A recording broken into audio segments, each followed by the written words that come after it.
Friends, we're exploring, look at the Sichas, volume 19, the Sicha for Shabbos Nachamu.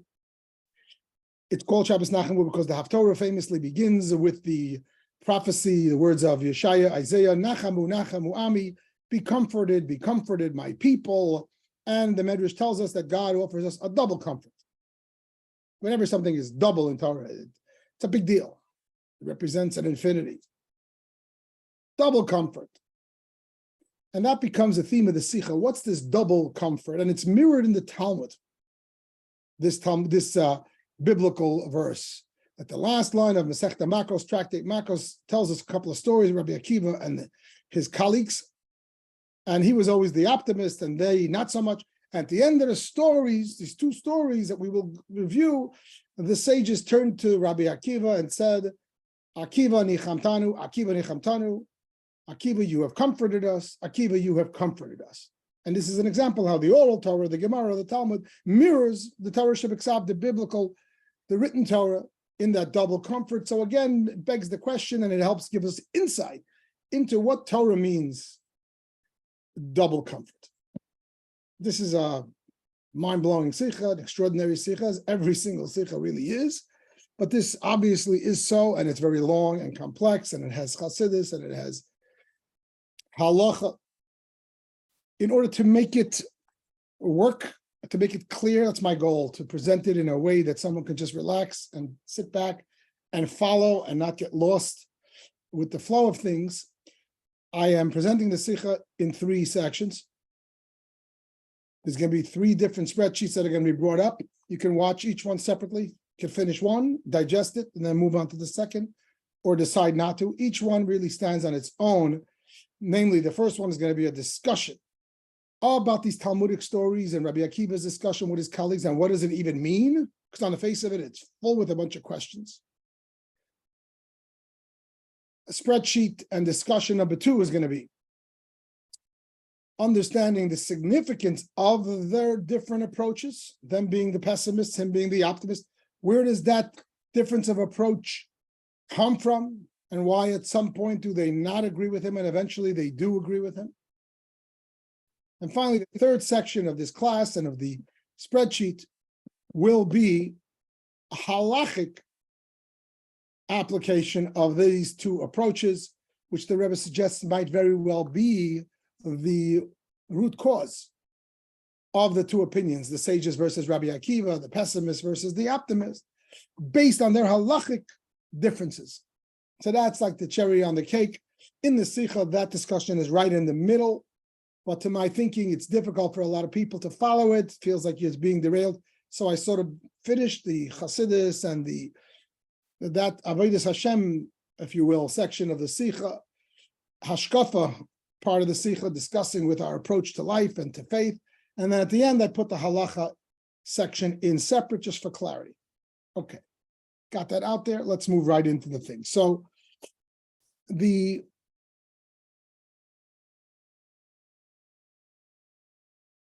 closing of the Tractate of Makos finishes with 2 stories. Both stories happened. I'm obviously going to follow along with the spreadsheet. Both stories happened with 4 sages, Rabbi Gamliel, Rabbi Eliezer, Rabbi Yeshua, and Rabbi Akiva. These 4 are amongst the leaders of the Jewish people. Some decades after the destruction, 4 or 5 decades after the destruction. And they spent a lot of time together, apparently. Parenthetically, if you look into the Haggadah, and it tells the story of the sages, did the Seder together in Bnei Brak, and the 4 of those 5, I believe, were these. Okay. And what are these stories? Story number 1 is they are all going to Rome. Why are they going to Rome? They're not going on vacation. They're going to appeal to Rome to be kind to the Jews and to remove a terrible decree against the Jews, that Jews were under Roman occupation, Roman control. So they're going to Rome because times call for it. They're in exile. They're under oppression. And they're going to go ask for mercy and for clemency. And they're going on this mission. As they near Rome, even as they're still pretty far away, the Talmud says 120 mil, whatever that means. It's many, many, many miles. They start to hear the commotion of Rome. It's a large metropolis, and there's celebrations, and people are partying. Setutzach, as they say in Yiddish, it's a happening situation. It's a good life. So they started to cry, they meaning the first three on the list. And Rabbi Akiva starts to laugh. So here we have the beautiful Talmudic discussion. They said, why are you laughing?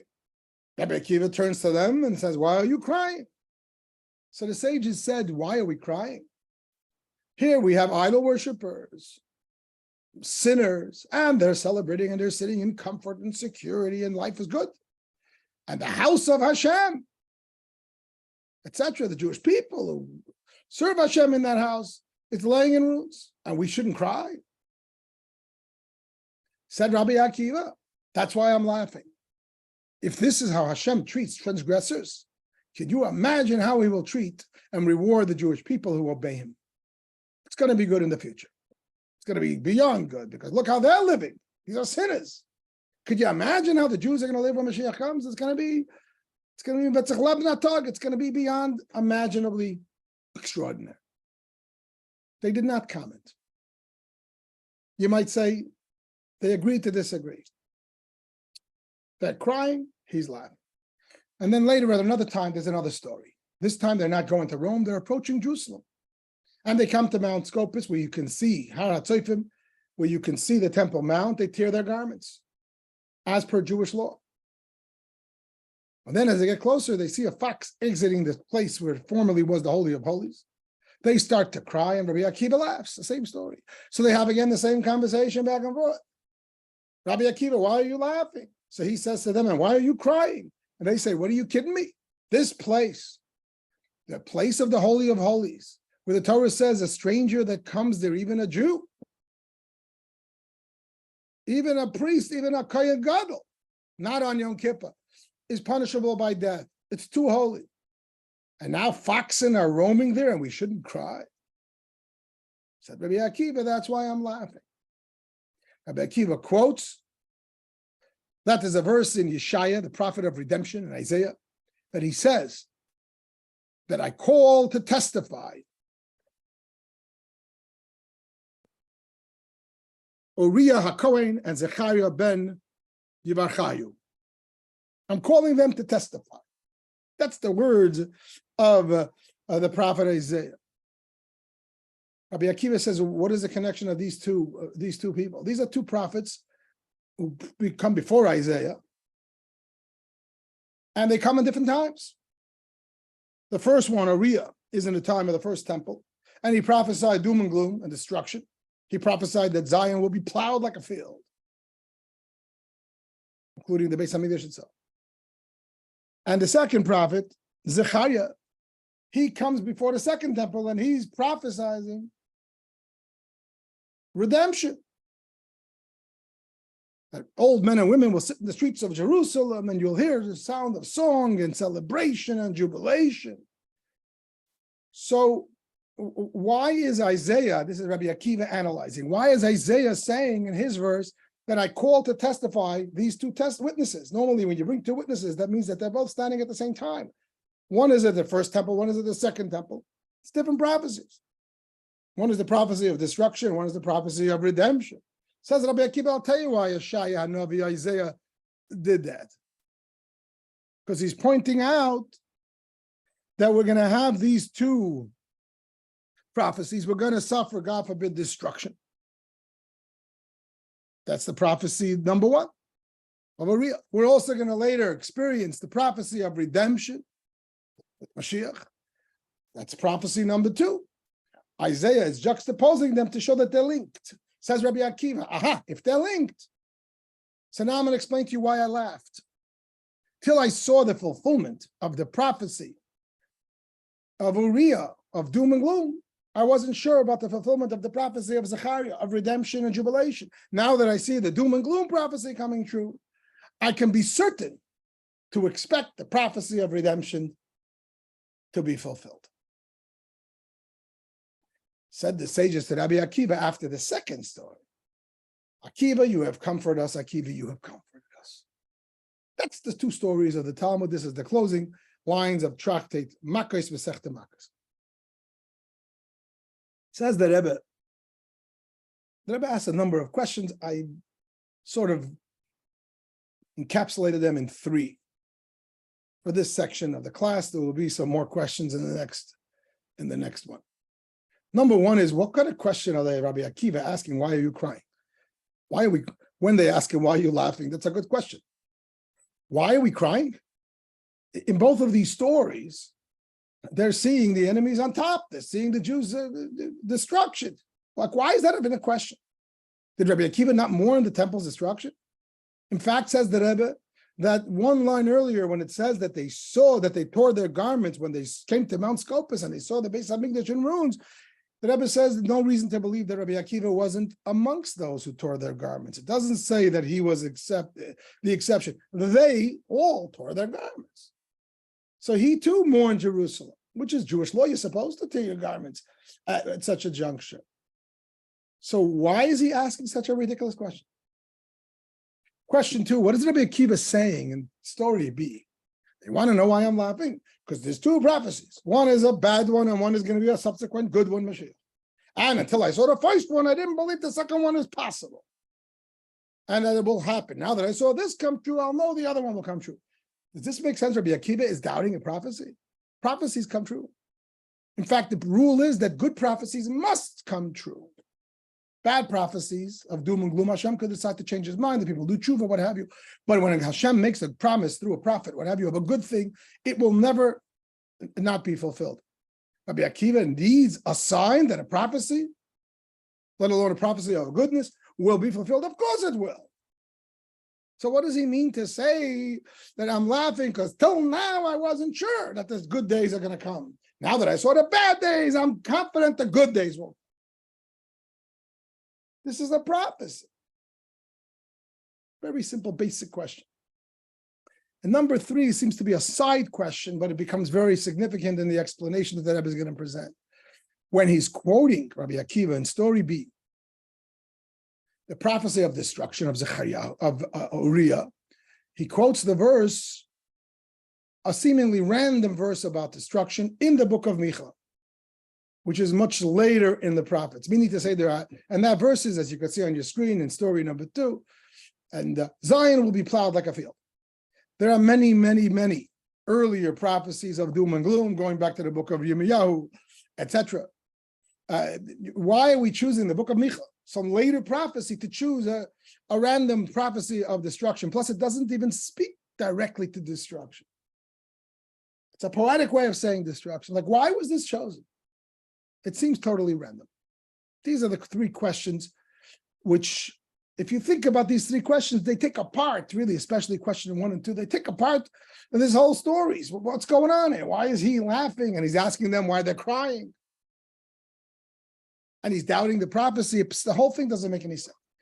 Says the Rebbe, when he asks them a question, why are you crying? He's not asking, why are you sad? It's clear that the destruction of the temple evokes sadness. Rabbi Akiva himself was sad, and he mourned the temple, no doubt, and he tore his garments. However, the temple was destroyed decades earlier. Obviously, they were all in pain. But why suddenly, what triggered the new thing that suddenly you start to cry? If you're such an inspired Jew that you feel the temple's destruction every day, you cry always. If you're not crying, so why suddenly you cry? What did you see that you didn't know before? This is what his question is in both of these stories. You're coming to Rome. This is decades after the Churban, after the Beis Hamikdash is destroyed and Rome has conquered Eretz Yisrael and everything else, and Rome is living a good life. Everybody knows this. This is not news. We're coming to Rome. What did you see? You saw that they're having a good life. Suddenly you're starting to cry. It's old news. And is this the biggest news, that because Rome is having a good time, you're now going to cry over the destruction? Like, how is this such a significant moment? That's what his question is. And the same thing in the second story. The temple is just destroyed for decades. You come and you see a fox walking out, you start to cry. I mean, these are giant people. It's not just people that are emotional based and they saw something they didn't like, so they started to cry. These greats all cried by these 2 things. Rabbi Akiva says, Lama atem boichin. Why are you crying? Meaning to say, of course it's sad. It's beyond sad. But what happened now that renewed that crying. In addition to obviously the broken heart that we all live with, meaning since the destruction. But what happened now? That's his question. And their reply says that Rebbe, they're not answering it in a rhetorical way, in a simple way. Well, the temple was destroyed and people had, and this, that's obvious. It wouldn't be a need for a whole dialogue back and forth. It's a much deeper conversation. They're saying we're not just crying over the temple's destruction. That's old news. We've been crying over that for decades.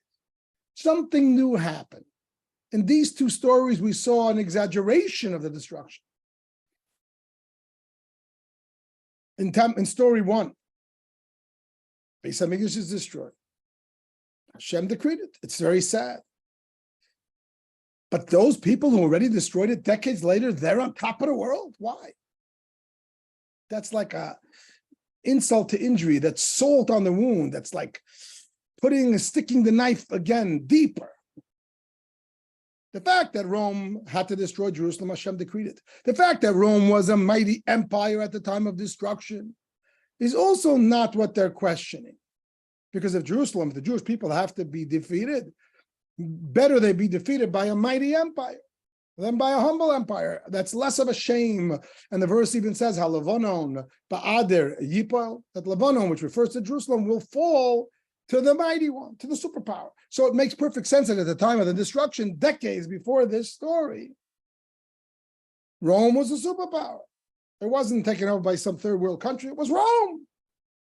On the contrary, that diminishes the shame, the Chilul Hashem, the desecration of Hashem's name, the desecration of the name of the Jewish people, Hashem's chosen people. They were humbled. They were defeated by who? By Rome. Makes sense. Now that that's done, Rome already fulfilled its mission, that Hashem willed it by his decree, that this mighty nation should defeat the Jewish people.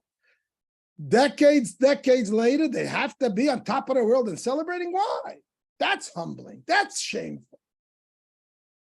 That's a double, quadruple Chilul Hashem and Chilul Shem Yisrael. Desecration of the name of Hashem, desecration of the Jewish people, Hashem's chosen people.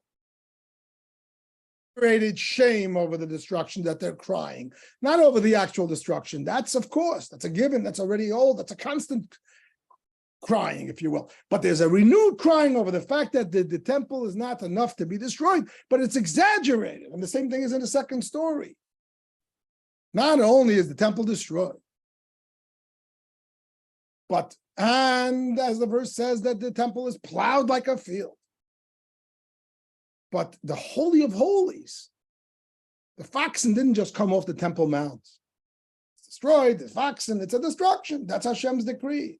No, the Fax came out of the Kodesh HaKadosh, the holiest place where no Jew is allowed to go. And even the Kohen Gadol can't go if it's not Yom Kippur. And when the right conditions, exactly the right garments and the right carbonos, etc., the right incense.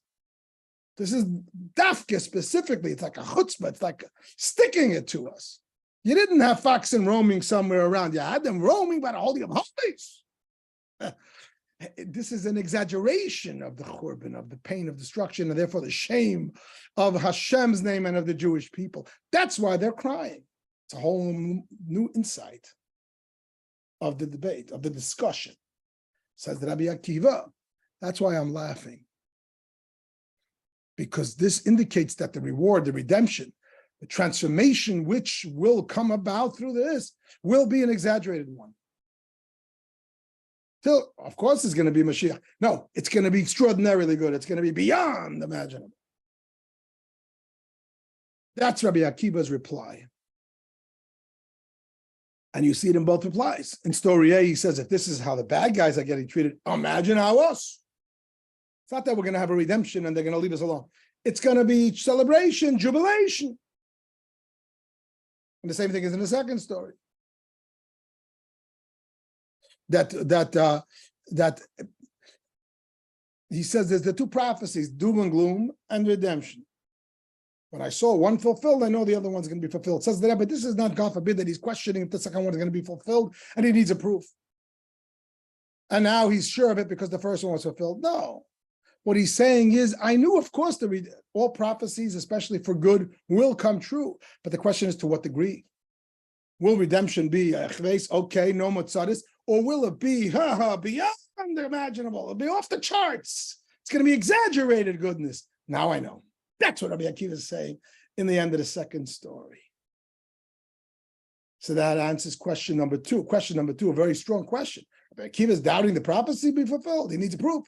The answer says that ever no. This whole conversation is not about the actual prophecy. This conversation is about the exaggeration of the bad, and therefore the exaggeration of the good.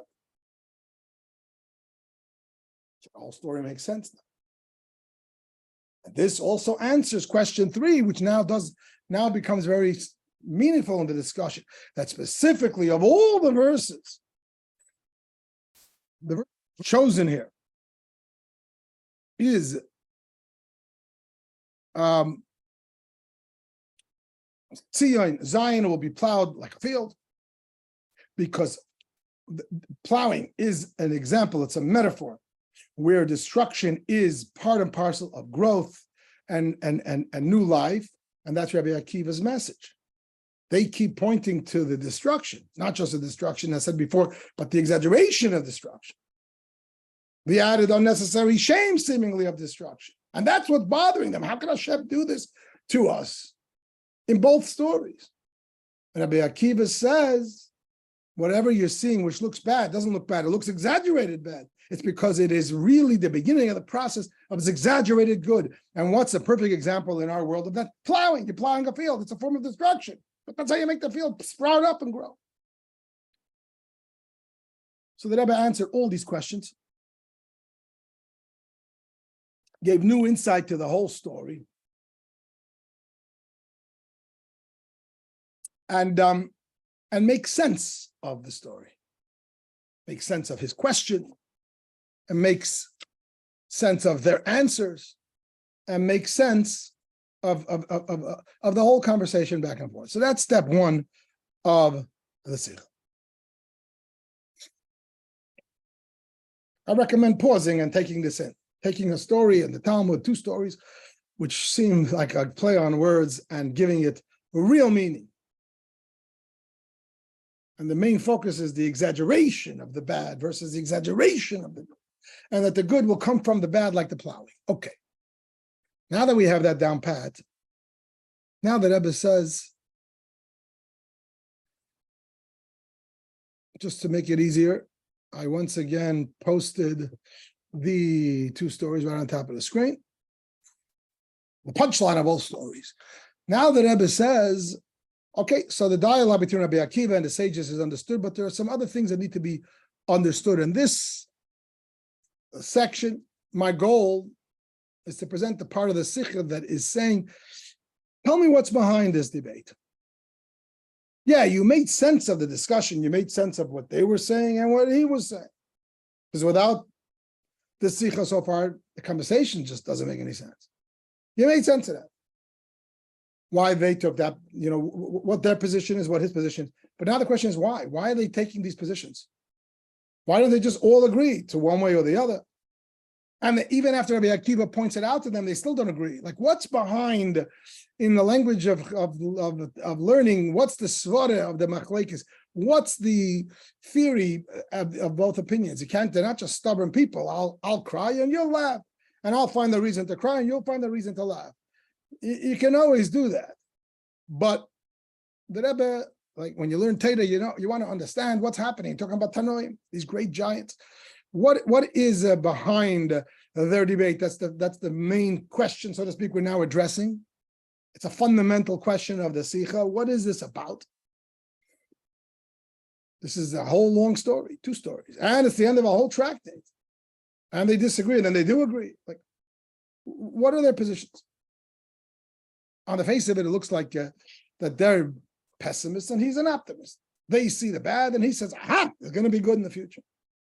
But then the Rebbe comes in and says, but everyone agrees with the statement, quote, one must always say whatever Hashem does is for the good.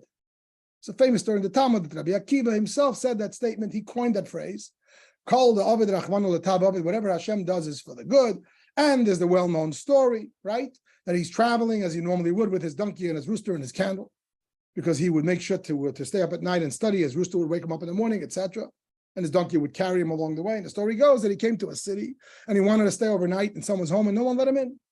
It was a city of mean people. So he stuck out in the field, which is bad news. And not only that, but then the wind came and blew out his candle so he could no longer learn Torah. He's sitting in the dark. And the cat comes and eats up the rooster. A lion comes and takes away his donkey. And he's left with nothing. And alone, out in the wilderness. And what did he say? His favorite line, his famous line, whatever Hashem does is for the good. And it turned out that it was, because next morning he found out that bandits had attacked the entire town. And had he been in the town, or had he had his candle, he would have been noticed. And had he been in the town, he certainly would have been taken away. And the rooster could have made noise, the donkey could have made noise, and here he was spared. So all of these bad things, this whole list of bad things, turned out to be good. That's Rabbi Akiva's famous statement. But this is not just the opinion of Rabbi Akiva. Everyone agrees. This is halacha. It's brought in the code of Jewish law. He was the one, I guess, who coined it. But this is halacha. Everyone agrees with this statement. The other three sages will also agree with this statement. So therefore, question one and two complement each other. What is the thought process behind their debate? That they are crying, and they're seeing negative, there's pessimists, and he's explaining to them the positive. You're supposed to see everything as good.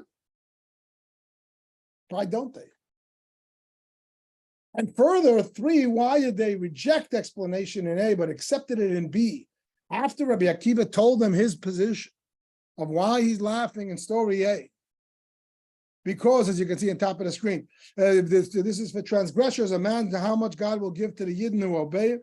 They didn't accept it. They didn't start to laugh with him. They didn't accept the comfort. After story B, the business with the two prophecies, the bad and the good, and one is linked to the other, they said, you have comforted us. And they did it twice. Why didn't they accept it after story A? If they're open to accepting positive attitudes, they didn't accept it after story A, because obviously they know that their approach is a pessimistic one or what have you. And yet after story B, they accepted it. Not only accepted it, but they said, you offered us a double comfort. What's that about? This is Torah. This is the Gemara. This is not just random. Could have been one. It said two. No, it's exactly precise. What is this about? And then finally, a seemingly side question, but by the Rebbe, nothing is on the side. Why does it list the names of the sages? These four sages spent a lot of time together, and many times in the Talmud, you find Rabbi Akiva traveling with the sages. It says Akiva v'chachamim, Rabbi Akiva and the sages, because they tend to disagree and take different approaches on many things. It doesn't have to list all their names every time. And yet, in stories, it lists, doesn't say Rabbi Akiva and the sages, but it says their names, Rabbi Gamliel, Rabbi Yeshua, Rabbi Elazar. Why is that? So, let's first zero in on question one, because that's the main question. That's really the purpose of this screen here and this part of the shir. Let's understand what is the debate between the two sides. So, the debate is not just if you have to see things as, the debate says the Rebbe like this. If I'm dealing with something that is negative in the present, but I know there's going to be a future positivity coming out of it, does that justify the current negative or not? Should I accept and celebrate almost the current negativity because there will be a future positivity that will be outshine it, if you will? Or no, right now I'm in the present and there's something negative, I should mourn over it. That's the debate. We're going to see on the next screen that's going to be discussed in halachic terms. And the Rabbi does that in the Sicha here, but for the sake of clarity, I'm putting it on the side for now. But even without the halachic debate, it's a very interesting debate. You see something that's no good, but you know that something good will come from it. Either you know it or you believe it. You have emunah in Hashem. Should you start celebrating now or should you mourn now? Does the future positivity justify the present negative? So, the Rebbe explains that there's three levels. There's three levels the way this is manifest. Let me just line up my columns. There's three levels the way this could be. And this is interesting. Three levels across the screen here. Something bad can be happening. It's bad. But I know that there's going to be something good resulting from it. Second level, it's bad, but it will prove to be good. Not that something else good will result from it, but it will prove to be good. And number three is something bad is happening when you already see the resultant. You see that the goodness that it will prove to be, but you see that already now. 3 levels.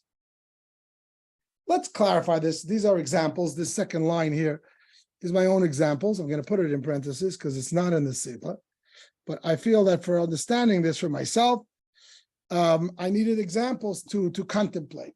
So let's take an example first of something bad with a good result. So I heard a story once. You probably heard many stories like this. There was a Yid who lived in the 5 towns on Long Island. His name was Label Zisman Olav Shalom, Holocaust survivor. Many people know him, and he survived the Holocaust. Fantastic person. And he wrote in his book, and he told a story which I heard him tell himself, that this guy was leading groups of teens to Israel for the birthright, as a birthright chaperone, a birthright leader in his 70s. He was a very youthful person in spirit. And in his mid-70s, he was going with all these kids and celebrating with them. And in one of these trips, he would go with them on these flying foxes.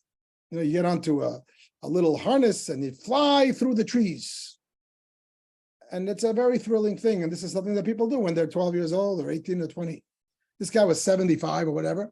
And he was going on with the kids. And he gave a little shift and his shoulder hit a tree as he's flying through. And he broke his shoulder. And he described it was extraordinarily painful. They had to take him to the hospital. I believe they had to operate. It was a very painful thing. It was a big deal. P.S. They opened the shoulder. They found an advanced stage of Yenamachla, of the big C illness. And it turned out they were able to deal with it. And that terrible accident saved his life. It revealed a serious illness. It saved his life. So here we see the bad had a good result. However, that's not the highest level. That's only level 1. Why is it not the highest level? Because the bad is still bad. He hurt his shoulder and he went to the hospital and he was in a lot of pain. It's only that it helped alleviate something that could have been a lot worse. In the end, it was one of his greatest blessings. But in itself remains bad. It was good only because it helped discover the serious illness that was in his shoulder. In fact, it would have been better that he wouldn't have the serious illness in his shoulder and he wouldn't have this. This is very much like the story of Rabbi Akiva when he lost the donkey and the fire and the rooster and they didn't let him into the city and he was safe from the bandits. It ended up being a good thing, but it was still a very painful night and he still had a serious financial loss of all these things. It would have been better if the bandits didn't come and people let him in and nobody robbed him of all these things. It's not really all good. It's a bad thing. It's a bad occurrence. It was a financial loss. It was discomfort. It was pain. But considering all things considered, it ended up being a good thing. It's a net positive, but it came at a cost. A higher level would be, I'm envisioning if someone, God forbid, suffers a fire. A fire is one of the worst things that can happen to a family. It's scary, and etc. And it's very uncomfortable and could be potentially dangerous. And you're displaced for a while. It's a very, very painful thing. No one should know this. Then you turn around a year later, you finished all the tzadis and the insurances and everything, and you have a brand new home. And you turn around to your wife, you're sitting on the couch, you turn around to your wife, you say, Baruch Hashem, it was a very painful year. I wouldn't wish it on my worst enemy. But in the end of the day, this ended up bringing a bracha. So what's this about? This is still a present bad. No one wants a fire. You don't wish it on anybody. However, it proved to be good. And this is a whole different level. The fire proved to bring a blessing. In the case of the accident revealing the illness, don't give me the illness and don't give me the accident. So the accident still is bad because it was only better than the better. But here, without the fire, I would never be able to afford to renovate the home, and I wouldn't do it. I wouldn't want it. It was definitely a painful thing, et cetera, and to endure. But in the end, I ended up with a brand new, beautiful home, which we never could have afforded. So this is a much higher step. There's a much greater goodness, and the goodness is rooted in the bad. The fire brought the goodness. So that's the next step. That's a greater level of seeing the goodness in something. The highest level is when we are able to see that the bad is already showing the goodness that is really embedded in it.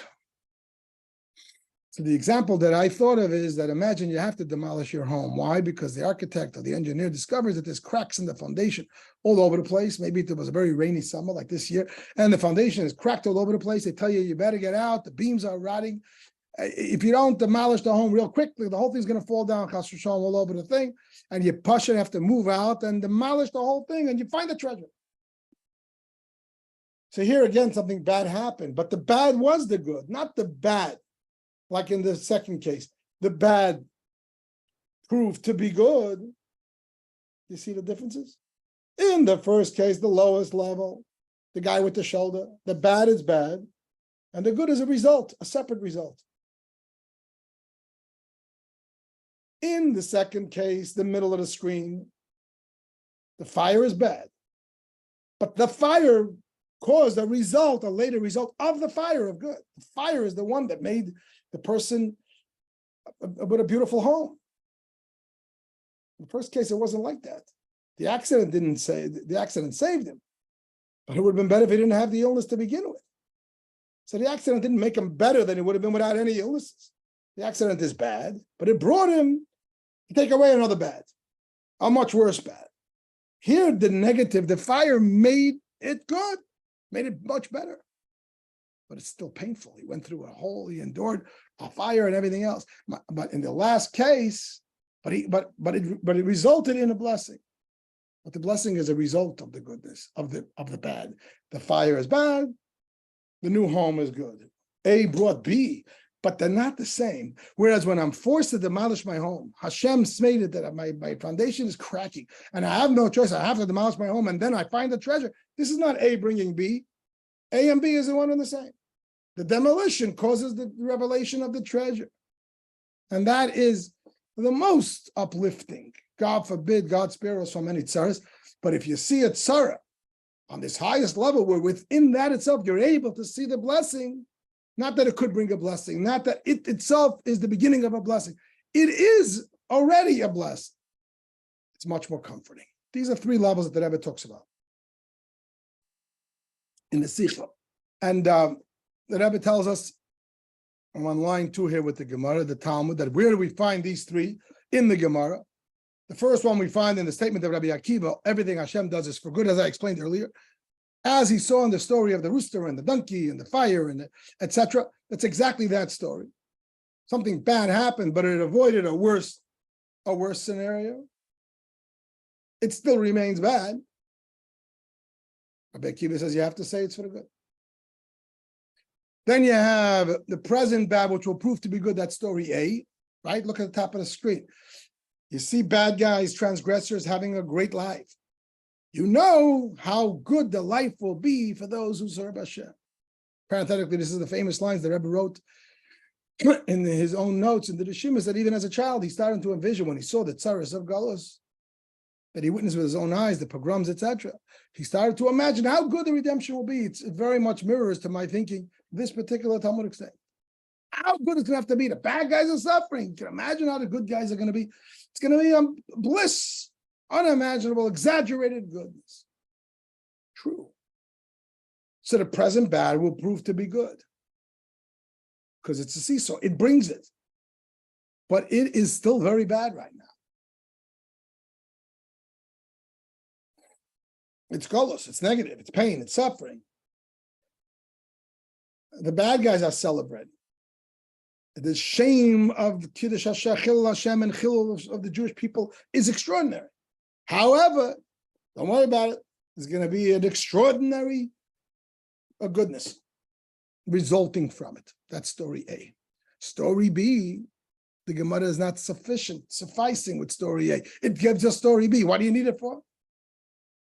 Story A adds to the statement of Rabbi Akiva and the other story with the donkey, as said. Because not just the bad is removing something worse, but the bad is actually becoming good, resulting in good, but the good is later. Story B is a deeper recognition that Rebbe wants us to recognize. That in the negative, we could start to see the positive. Here we have a prophecy. And it's a prophecy of Isaiah, the prophet of redemption, who says that there's two witnesses. The two witnesses are Uriah and Zechariah, who lived in different times. And one spoke about doom and gloom, one spoke about tremendous redemption. And they are described by Yeshaya, by Isaiah, as two witnesses. Two witnesses mean they are part and parcel of the same testimony, which means that Yeshaya is telling us you need to know the bad and the good are one and the same. When you see the bad, and you see it in an exaggerated fashion, that's because the good's going to be exaggerated. It's part of it. It's like a plowing of a field. You take a field and you plow it. You're seeing destruction. The guy says, what are you talking about? You're kidding me? This is going to make the field prepared for tremendous growth. Or as the example brought in other sichas, that the temple is destroyed. It's like destroying a home because you're going to build a much bigger home. The destruction is part of the building. And in and of itself, and that is spelled out in Yeshaya's prophecy where he calls the two witnesses from two different eras. And he calls them as witnesses because witnesses have to be standing together. And he is teaching us that the two are part and parcel.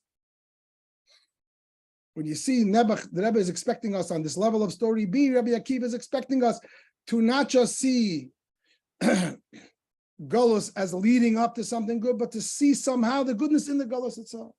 It's a plowing. And the Rebbe helps us. He gives us an example that's brought in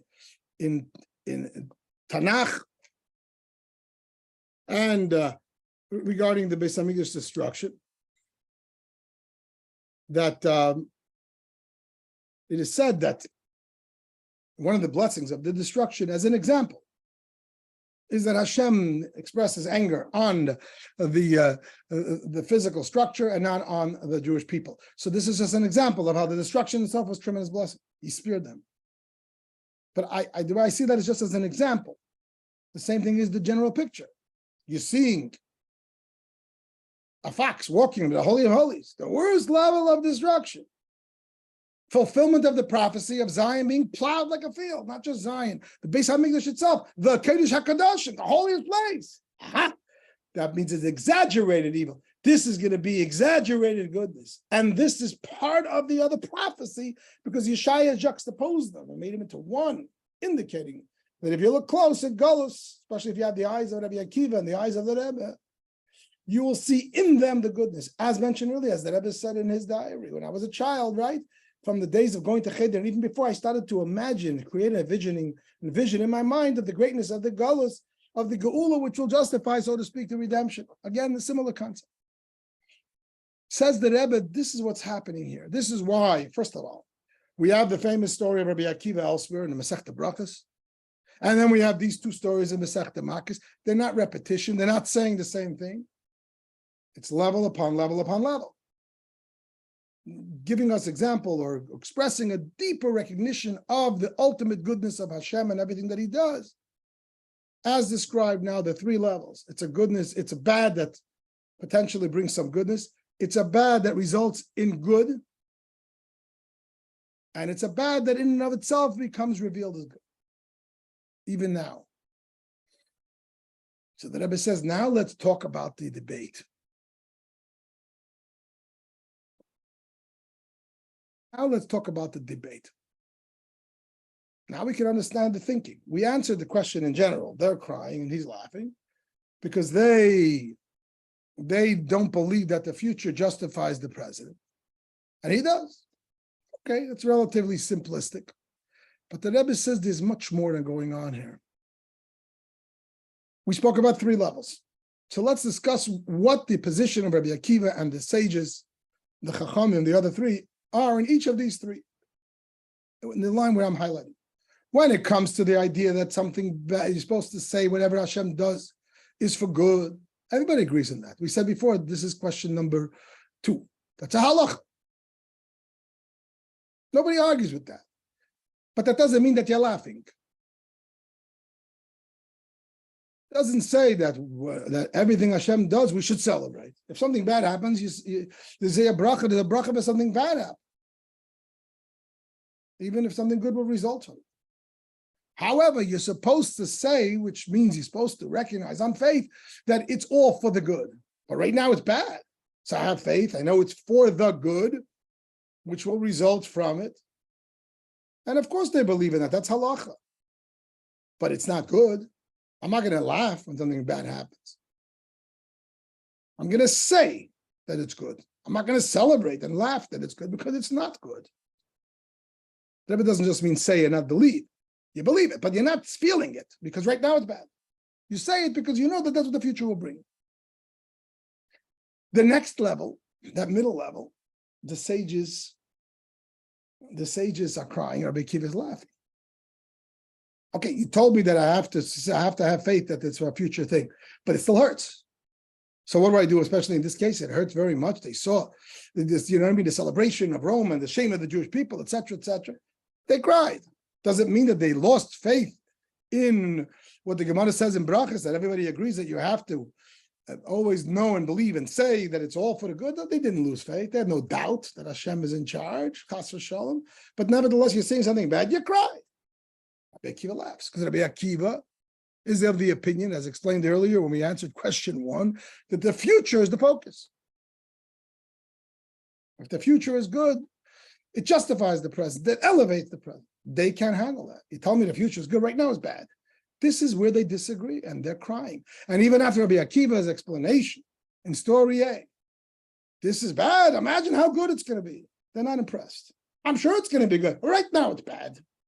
So let me finish crying. When Mashiach comes, I'll laugh. Fair enough. So they agree to disagree.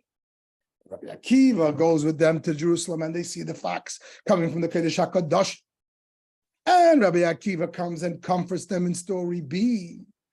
And what does he say in story B? That the two prophecies, the ultimate evil, pain, and the ultimate redemption and jubilation and celebration, are really one and the same prophecy. Hashem is saying them both from the two sides of his mouth. One is dependent on the other. It's like plowing a field and it's yielding its produce. The Golus itself is the birth of Mashiach, as it's famous for. The destruction was the moment that the Nachamu of Mashiach is born, etc., etc. The Golus is not a separate bad, which will result in good. It is the beginning of the goodness.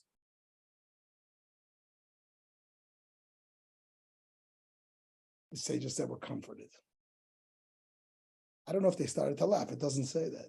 Because at the end of the day, their opinion, their shita is the future is the future, the present is the present. Only Rabbi Akiva is the one who always sees the future as if it's present.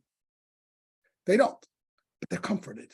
Why are they comforted? Because you explain to them that the future is already, in a sense, happening in the present, because these two prophecies are one and the same. The house is being plowed because we're building a new house. The field is being plowed so we can have sprouting up and growth and regeneration. So the good is already happening in the present. In the present, they like that. They're present type people. And therefore, even though it is bad, which is, I guess, why they didn't start to laugh, but they accepted the comfort. So now let's answer all the questions at the bottom of the screen. Question number 2 was all agreed the statement, Kol ma da'avad rachmana l'tav. This is not an opinion of Rabbi Akiva, it's the opinion of Allah. He may be the one to have said it, but everyone agrees with it. It's Gemara and Brachas. Yeah, everyone has to say it. Doesn't mean you laugh. Say it means that you believe it. You know it's the truth. I have to feel it. I have to feel that it's all good already. No, that's a different madrega. That's the madrega of Rabbi Akiva, or the shita, the position of Rabbi Akiva, not theirs. That answers question 2. Question 3 was, why did they reject explanation A and suddenly in B they were comforted, and a double expression of comfort? Because as we just explained, that only in story B did the present become the beginning of the future. And since they're present-based people, until you tell them something the good is happening now, they're not interested.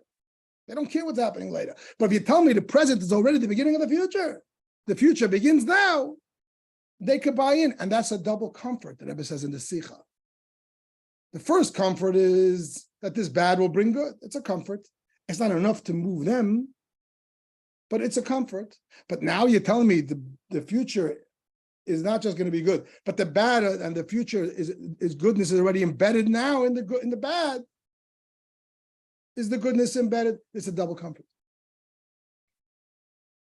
It echoes what the Marsha says, that the double comfort, really, they're now accepting both of his stories. Because now that they recognize there's a concept that when something bad happens, the goodness is already beginning to play out. So they sort of accepted the prior lesser comfort of the first story, that they will result in the future. It's also a form of comfort. It wasn't satisfying enough until they got the second measure of comfort, that they're already seeing the future in the present. It's fantastic stuff. And answer number 4, why list the names of the sages?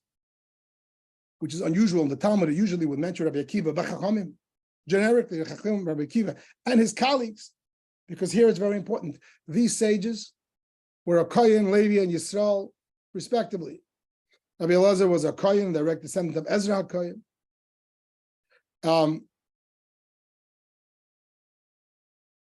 Rabbi Shua was a Levi. Did I get that right?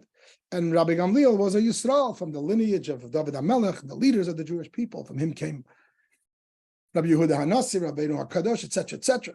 They represent great Jewish pedigree. Rabbi Akiva, by contrast, he's a son of converts. It's emphasizing people of pedigree cannot see what Rabbi Akiva sees, because only the comfort, only the one who's the convert, who's able to be in a place of sin, etc. Rabbi Akiva was 40 years old, he didn't know a word of Torah. And his parents were converts, which means he's coming from Gentiles. He's starting with square A, with nothing. And yet he's not impressed. He sees the water crush the rock. He sees already the future. He says, I can do this. The stretch from where he was to where he would be was unimaginable. He had nothing, and coming from non-Jews, it means nothing, and he's going to end up being the greatest sage in Israel, where all halacha goes like him.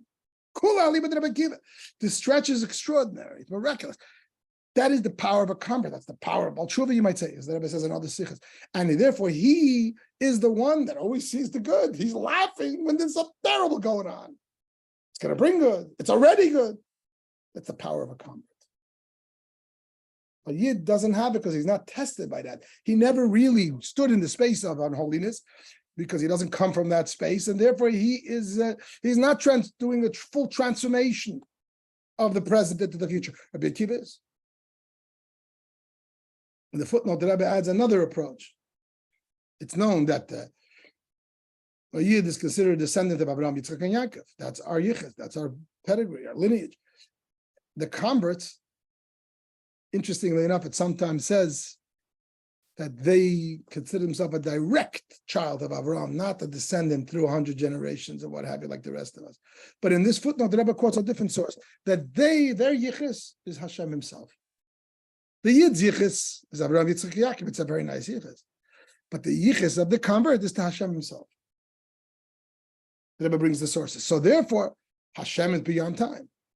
Yud Kei Vav Kei, he is, he was, and he will be. Past, present, future is all in one. And therefore, Rabbi Akiva, he's laughing because to him the future is already here. Whereas the rest of the Yid, and even these great tzaddikim, they couldn't be on that level. Let's close this section.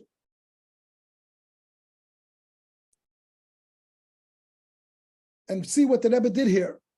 Suddenly, this is not just an interesting story and a story that makes sense, but it's a story that has real significant debate and insight to it. The approach of what trumps what, the future versus the present, the future good versus the present bad, and that these two opinions are the opinions of the sages versus Rabbi Akiva, and that there are cases where they don't agree, and there are cases where he can win them over to at least take a level of comfort, a double measure of comfort, because they're starting to recognize that the bad is not even in the future, it's even in the present. So the whole thing has a different meaning, and we understand now why we have to have two stories, how the second one adds depth to the first, and why we needed these two stories in addition to the initial statement of the Tractate Brachas, that all that Hashem does is for good. Different levels of integrating and internalizing this level of faith, and to what degree we see the good even in the bad. Let's move now to the halachic phase of the Sicha, which the Rebbe speaks about it, that normally we don't mix halacha and midrashic parts of the Talmud, the Kol HaGadah. However, if it makes sense, we could learn one from the other. says the Rebbe. It brings different sources, especially in this case where this was the behavior of sages. And when sages behave a certain way, that is a source of halacha. It's called Maiserav. When you see a tzaddik behaving a certain way, that's the greatest source of halacha. So even though this is not a halachic debate, it's more of a hashkafa debate, right? It's a debate in their outlook, in their level of bitachon, and the reaction that we should have in terms of our faith and our trust in Hashem. It's more of a hashkafa. It's more of a debate on that level of attitude, of spirituality. However, everything in Judaism is rooted in halacha in the end, and the Rebbe wants to suggest that these two opinions, Rabbi Akiva versus the sages, is rooted in halacha, and they would take different approaches in halacha. I'm going to do this relatively quickly. The Rebbe goes through it in great detail, and the Rebbe mirrors the prior slide with this slide, if you will, the contents of. But I'm just going to keep it simple and plain. And obviously, if one wants to dig deeper, you can open the Sicha. It's this section that I did not really give all the depth, but just the big picture. And the Rebbe says that, let's read from the top. There's a halachic application of this debate. What was the debate? Does future positivity justify present negativity? So let's look in halacha. There's a law, there's a debate, a question in halacha. I guess a chakira. Does future outweigh present? Now, what would be an example of that? The doctor tells me that I'm weak. If I fast 10 Gedalia, I may not be able to fast Yom Kippur, or I won't be able to fast Yom Kippur. It's only 8 days later. Yom Kippur is much more serious. Some Gedalia is a rabbinic fast from the prophets, and Yom Kippur is from the Torah. You can't compare the severity. What do? One approach is, what do you mean? Today you got to fast. It's Sem Gedalia. That's halacha. In a week you'll deal with it. Yom Kippur is not here yet.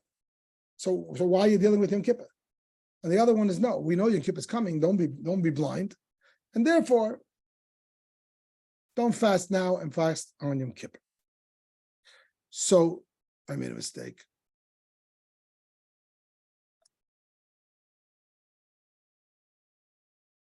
So it would seem to be, says the Rebbe, that Rabbi Akiva would hold. Remember, Rabbi Akiva always sees the future. It's Sem Gedalia today. You want to fast, the doctor's telling you you're not going to fast Yom Kippur. So can't you look ahead a little bit? You know those people who drive and they don't see what's in front of them, they just see the car right there? That's not a good way of driving. I'm told that I drive that way sometimes. You got to see the big picture. So Rabbi Akiva sees the future. That's his approach. And therefore he would say, no. Yom Kippur is what trumps Sem Gedalia. The sages would say, no, we look in the present. And that's why they saw it also when it came to issues of Hashkafa, because that's their halachic approach. Everything in Torah begins from halach. And therefore they would say, fast Sem Gedalia, we'll deal with Yom Kippur later. In the footnote, the Rebbe is alluding to, and there's a lot of very rich footnotes. I did not review them all. I heard some other shiurim on them. There's a tremendous amount of interesting discussion on this. But one of them that is brought down is that there's a famous story that there was a person, a Jewish prisoner, and because he was in prison, he was unable to observe Yiddishkeit fully. He couldn't have a minyan, things like that. And they gave him a promise they're going to give him 1 day clemency, 1 day free. So the question he asked of the Rabbanim was, which day should he take? I asked this question once in my class in Chabad. I said, you told that there's 1 day that you could come out. Some people said, come out for Pesach Seder. Some people said for Yom Kippur. Some people said for Simchas Torah. Take the most important day. You want to be with a minyan. You want to be with Yidden. You want to be with your family. That's a day. And this was different opinions. And I believe it was the Radvaz, one of the Gedolei Yisrael at the time, said he should take the next immediate day. That's now. And that would be the present, and that would be the opinion of the sages. Another example in that same vein, does the future outweigh the present? There's a rule that you're not allowed to, this is in a footnote. You're not allowed to, I'm bringing it because I think it's going to be interesting.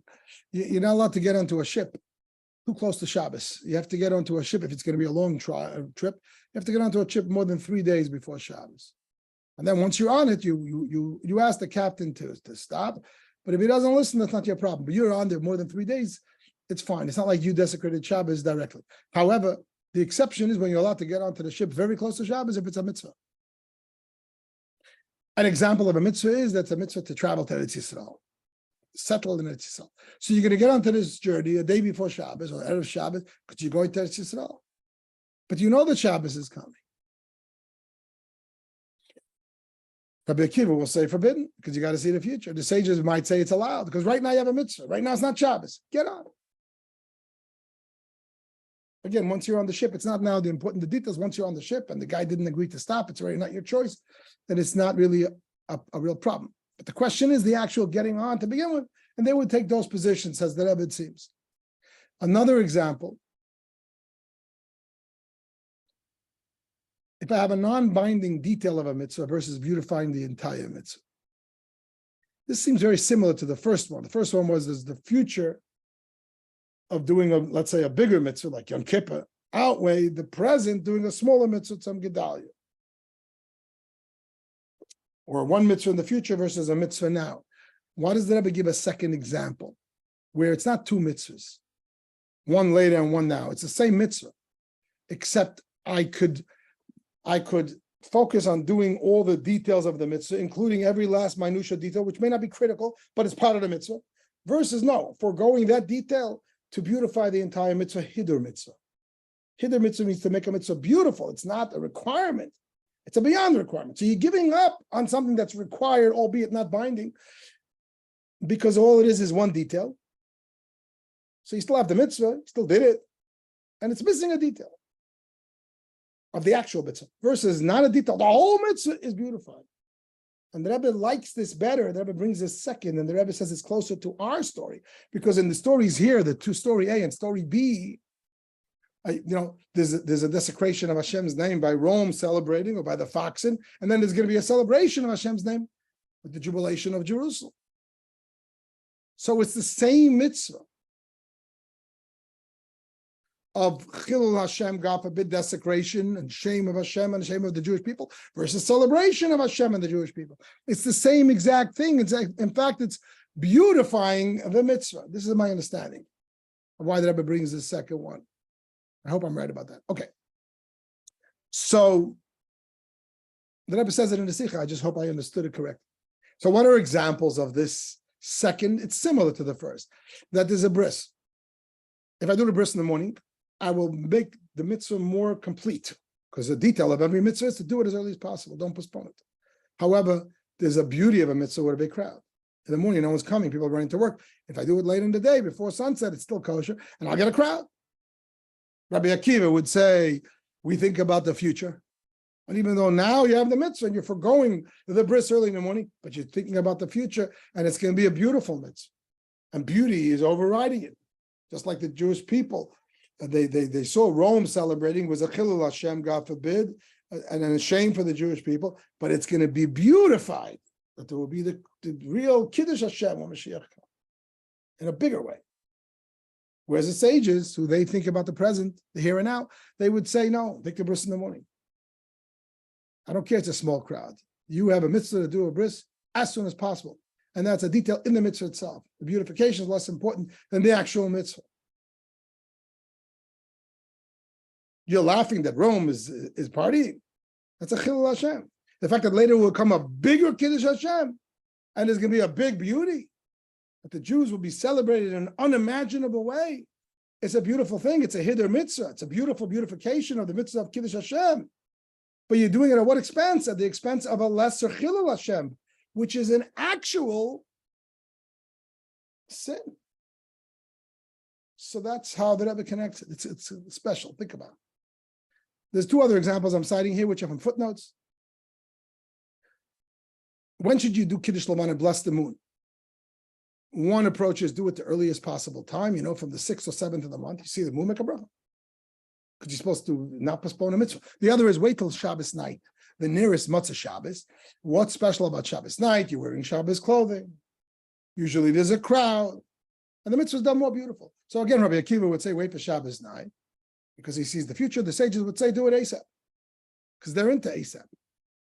Another example, very similar. You go to shul, you have a lulav and esrog. You can only afford not such a pretty one, but you could do it first thing in the morning. Or if you go to shul and you wait till the rich guy shows up and he lets you use his esrog, you will have a much nicer set and you're doing the mitzvah with a greater beautification. So that again will be the two sides. The sages will say do it ASAP. Because if not, you're missing out a detail of the mitzvah itself. You're doing it's a negative. It's like the negative of the two stories that the Talmud says, which they didn't laugh. They didn't like it because it's a negative, even though it's going to bring a greater positive. I forgo the greater positive. Don't give me the negative. Worse, as Rabbi Akiva would halachically seem to say, wait for the nicer set. You're missing out on doing the lulav first thing in the morning, but when you do it, aha, this is going to be a lulav. So I want to just close.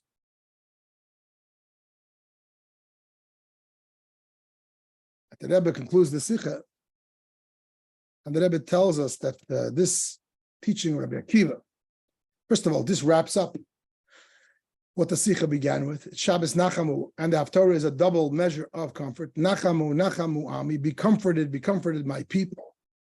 And why double? We now know, says the Rebbe, from the Gemara, where it says the double expression, Akiva nichamtanu, Akiva, you have comforted us, Akiva, you have comforted us, that it means, as explained in detail, that not only there's a comfort that whatever tzadis that Gullus brought us, is really here to lead to the ultimate amazing goodness, but within and of itself somehow is embedded tremendous goodness. And the Rebbe wants us to try to see that. And that's the Nachamu b'Keflayim, the double measure of comfort. And that's really the only real comfort that even the sages are able to hear it and accept it. And the Rebbe says that's what we're going to see when Mashiach comes. And there's the famous verse of the prophet that we read on Achan Shel Pesach, that we will say on that day, I thank you, Hashem, for the Gullus. The Rebbe would cry when the Rebbe quoted that pasuk at times. But how can we thank Hashem that for the Gullus? Ultimately, the Gullus, in a sense, not just it brought to it, but like the plowing in itself was the beginning of the tzmicha, of the rejuvenation. And however one may want to understand it, for this, you have to look into the Rebbe Sichas and Ma'amorim, that the Gullus itself is the darkest time and the greatest distance. But that's where we see the Yid's essence, the Yid's Mesidus Nefesh, his dedication. So in Gullus, find a Yid in Gullus, a Yid who's confused and lost, and etc. Now after Gimel Tammuz, even more darkness, and yet a Yid holds strong and does what they need to do. That's the darkest thing. But in that darkness is really the greatest essence, the greatest light, of the infinity of Hashem's truth. Because look, why is this Yid doing it?